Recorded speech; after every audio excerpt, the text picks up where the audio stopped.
Good afternoon, ladies and gentlemen. Today we're going to be covering every single circle theorem that you'll need for your GCSE course. Let's get right into it. Now, on to our first circle theorem. Angles in a semicircle are always 90 degrees. Now, what do I mean by this? Well, this part of the circle is the diameter, right? This stretches from one point to the end of the circle. It always goes through the center. If I were to draw a line from one of these points to one point on the edge of the circle from another point, the angle it will form will always be 90 degrees. Now moving on to our second circle theorem. The angle at the center will always be twice the angle at the circumference. This is only correct for points that have been subtended out to the circumference and out to the center. So if the angle of circumference is x degrees, let's put degrees there, that means the angle here at the center will be 2x degrees, if that makes sense. It will always be double, no matter what. This could be in any form, any shape, but no matter what, it's always double. I don't know how to figure this out. I should get a Nobel Prize for my effort.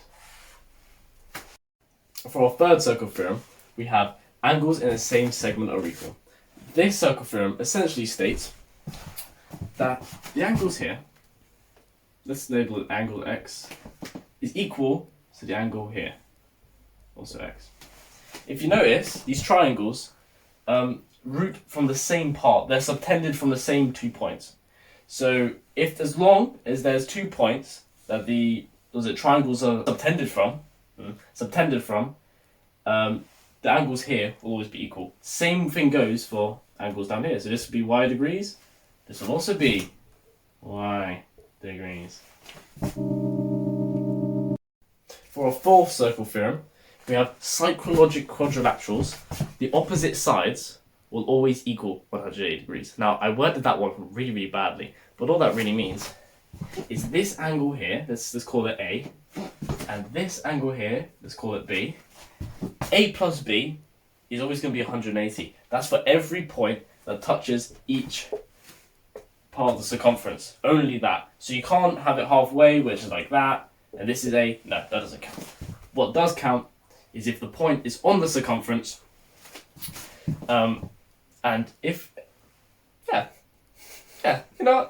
I'm done. And moving on to our fifth circle theorem, we have when a tangent meets a circle, it's always going to form 90 degrees. Same up here. So whenever a tangent crosses with a radius, it's always going to be perpendicular with the radius, if that makes sense. So when it touches the circumference, the radius will always be perpendicular.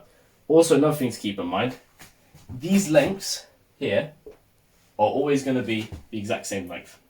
And the radius here is always going to be the exact same length. And on to our sixth and final circle theorem. We have alternate segment theorem.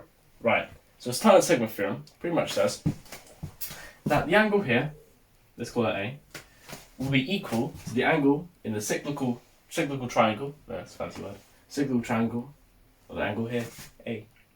Same thing goes with this angle here. So this here will be B, this here will be B. Well done, guys. You made it to another, made it for another maths video for your GCSEs, right? I want to thank you guys for watching. Please like and subscribe because we have no subscribers. I want to do a cheeky shout out to my boy Kieran. I was going to say his surname. I don't want to dox him. My boy Kieran. He's our 10th subscriber, and we want to honour him by putting him in this video. So, thank you, Kieran. Thank you, Kieran, for subscribing. But apart from that, please, guys, please subscribe. Like, please subscribe.